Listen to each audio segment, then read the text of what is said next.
Aung San Suu Kyi, Myanmar's iconic pro-democracy reformer, who's also the daughter of her country's most famous freedom fighter. But the Nobel laureate's rise to opposition leader came almost by chance.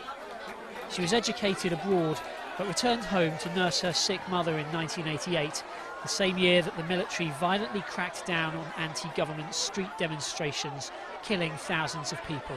At that time, the lady, as she's known by her followers, appeared at a rally before hundreds of thousands of people calling for democracy in Myanmar, the country once known as Burma. A month later, she was elected the head of the newly formed National League for Democracy.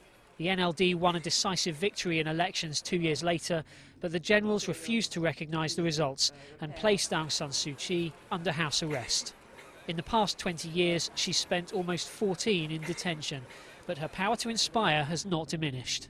Without Aung San Suu Kyi, there will be no inclusive political process, there will be no peaceful transition, no true reconciliation, and also no lasting peace and democracy in Burma.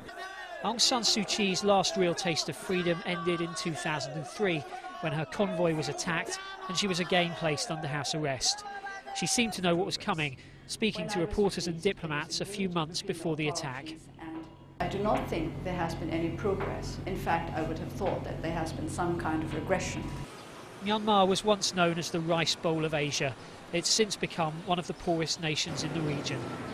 Aung San Suu Kyi was once offered her freedom by the junta if she'd simply leave the country. Instead, she chose to stay and has endured everything in the hope of bringing about change, including spending the last 3.5 months on trial for breaching her house arrest. Another 18 months may seem trivial, but crucially it's enough to ensure she's not around for the next general election. The lady is still clearly seen as a thorn in the side of Myanmar's military regime.